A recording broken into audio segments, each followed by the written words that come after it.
Isa na naman pong pangangaral mga kapatid ang aking ipakita sa inyo. Talagang napakaganda ng mensahe mga kapatid. Kaya panoorin nyo. Bye-bye. The Wright brothers, Thomas Edison, they did big mistakes many times, but they never gave up. Now think how many times we committed mistakes in school, in our job, our business, in our church, in our faith, in our service to God. But God will not abandon us. God will not reject us. God is just watching us. By the help of God and by the grace of God, God will not allow mistakes to control us, to hold and to keep us hostage. The devil wants to hold us and keep us and to put us in shame because of our mistakes. Satan is the greatest mistake maker. Doon pa lang sa langit, nagkamali na siya.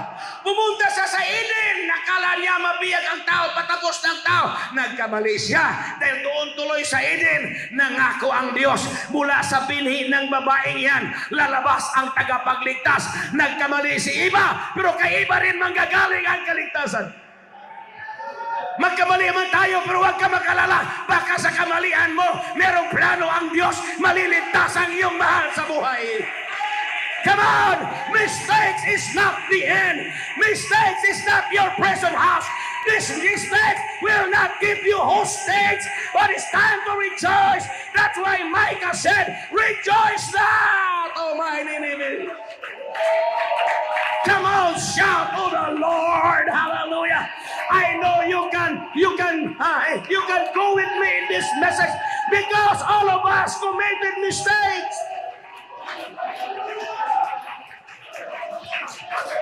Satan is the greatest mistake makers. And he is recruiting us to join in his team. But no, mistakes is not the end of everything.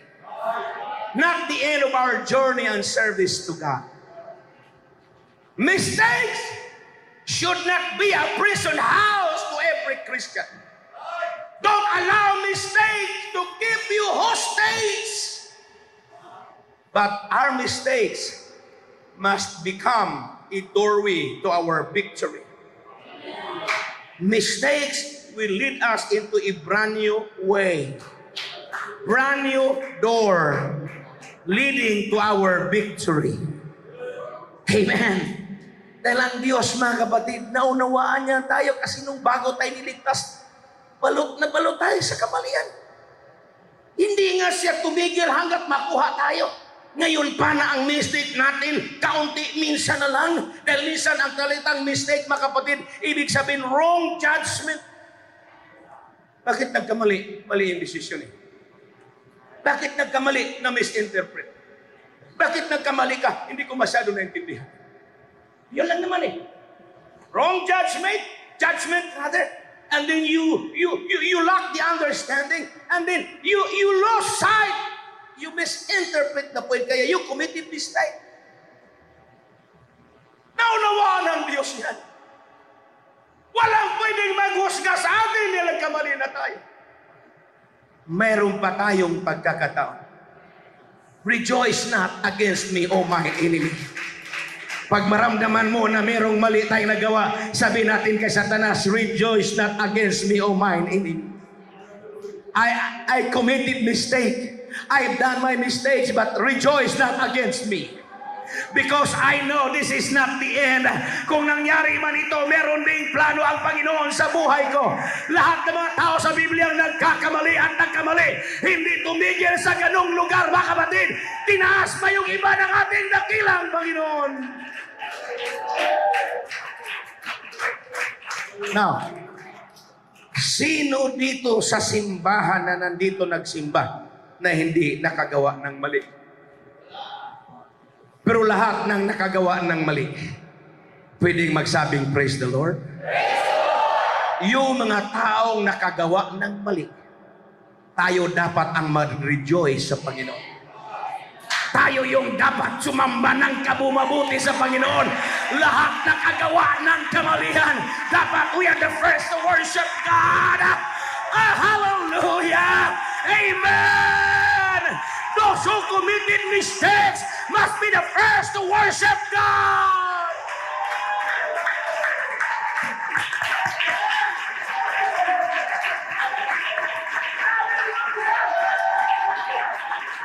Hallelujah! Great grace came because we committed also great mistake. Kaya ang dumating sa atin, napakalawak na biyaya din. Romans 5:20, moreover, the law entered that the offense might abound, but where sin abounded, grace did much more abound. Yun pa lang eh. Si Papa, si Mama magalit, si Ate, si Kuya, si galit, si Pastor magalit, si leader magalit, pero ang Diyos, hindi galit ang ipaparating. Napakaswerte natin ng ating Diyos hindi magalitin. Ang ating Diyos hindi sumpungin. Ang ating Diyos hindi high blood. Ang ating Diyos maawain. Pero kung kay pastor kayo magsumbong, magalit si pastor. Magsumbong kay sa papa nyo, magalit si papa nyo. Pero ang Diyos, kahit anong sumbong ng kaaway, kahit anong report ng kaaway na masama, tayo relax na ang Panginoon. Si Satanas hindi makaunawa, pero ang Diyos napakalawak ng unawa sa ating mga kapatid. Dahil ang kalooban ng Diyos na tayong lahat ay maligtas. Shout amen! Shout hallelujah! Babalik at babalik tayo mga kapatid sa biyaya ng ating Panginoon. Walang maiiwan sa atin. Lahat na nagkasalat ng kamali. Don't give up, brother. Don't throw the towel. Don't surrender. We can still fight, mga kapatid. We can still fight.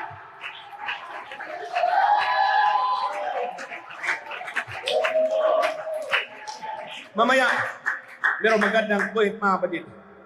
You may have failed and failed many times, but you are not a failure.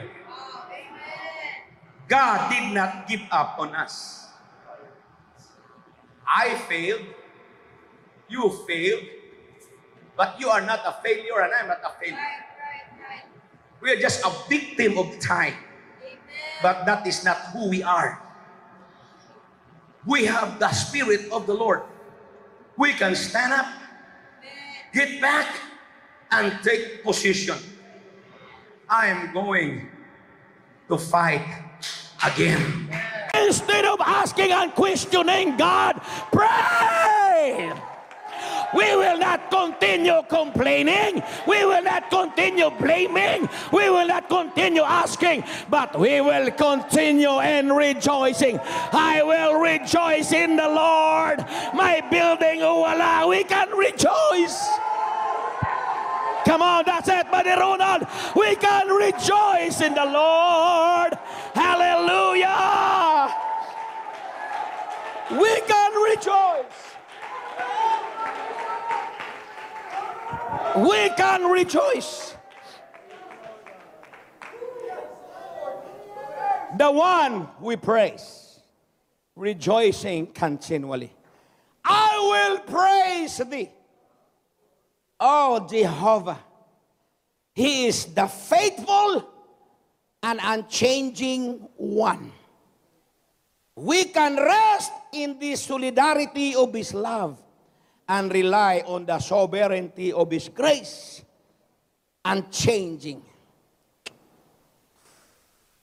Maglingkod ka sa Diyos o hindi, yung Diyos manatiling Diyos. Magbigay ka o hindi, ang Diyos manatiling Diyos. Pero kung ikaw maglingkod o hindi maglilingkod, kawawa ka. Hindi ang taong walang pera ang pinakamahirap sa mundong ito. Ang totoong pinakamahirap sa tao sa mundong ito, yung walang Diyos. Kung wala kang Diyos, aanhin mo ang buhay mo. Pero kung meron kang Diyos, wala kang problema na hindi mo kayang lalagpasan. Ang pinakapulubing tao sa mundong ito, hindi yung walang madukot sa bulsa, yung walang Diyos na sinasamba. Dahil ang Diyos ay nakakaalam sa ating pangangailangan. Unchanging one, hindi nagbabago. Siya yung Diyos sa lahat ng kapanahunan. We are serving the God of all seasons. Kung meron kang season ng kalungkutan, naroon siya. Meron kang season ng kapaitan, naroon siya. Kung meron kang season na parang bigo ka, naroon siya. Kaya nga meron tayong matatakbuhan. Kung meron kang season ng pag-aani, naroon siya. Kahit saan ka pupunta kay Sarihabin, sabi ni Haring David, kung pupunta ako sa langit, naroon ka. Pag pupunta ako sa ilalim ng dagat, naroon ka. O pupunta ako sa impyerno, sa Sheol, sa Hades, naroon ka. Napakadakila mo talaga, Panginoon. Lalo na doon sa langit, mga kapatid, naroon siya nag-aantay sa ating lahat. Kaya don't miss heaven, because heaven is the place of rejoicing continually. God of all seasons. The reason of our song, I will sing unto Jehovah, because He hath dealt bountifully with me. Ano yung bountiful? Sumasagana. Ano yung bounties na yan? His bounties are lasting love, living grace, and lifting power. We have something about which we can sing. May awit ka nga sa kalungkutan, lalo sa kasaganaan. May awit ka nga sa iyong kabiguan, lalo na sa puno ka ng pag-ibig. Bawat takbo ng buhay ng tao ay may awit. Niwala kayo niyan? Hindi kayo maniwala, aawitan ko sana kayo. Now, look at this. Because He hath dealt bountifully with me. Now, the Lord is so smart. Wala siyang sinabing bibigyan ko kayo ng umaapaw na pagsubok. Umaapaw na kasakitan. Just look the verse.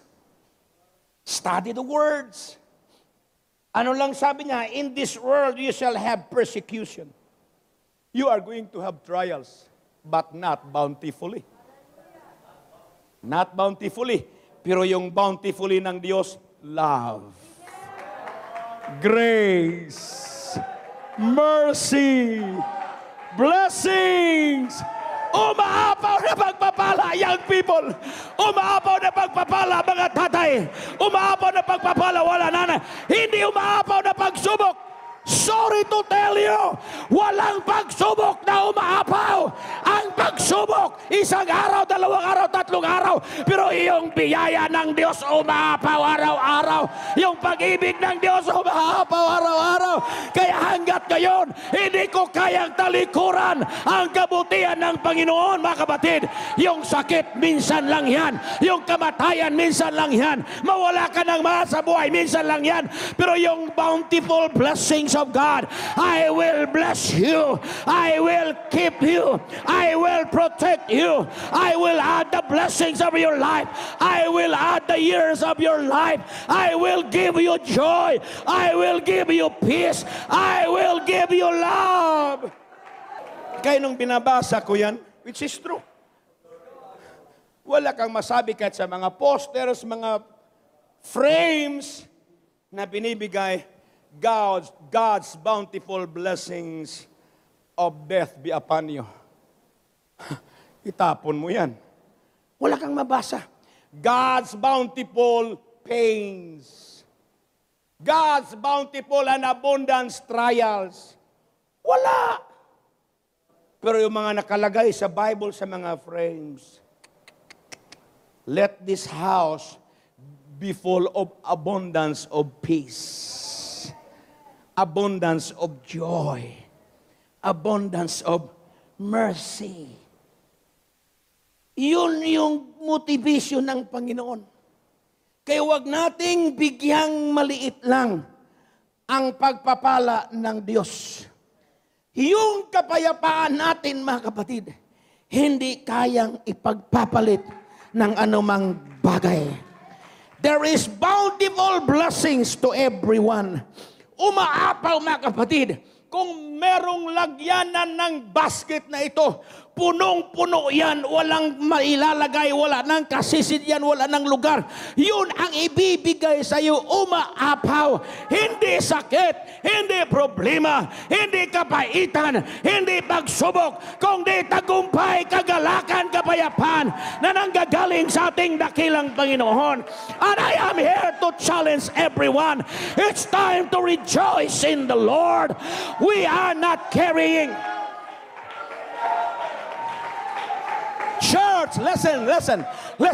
We are not carrying a basket loaded with pain.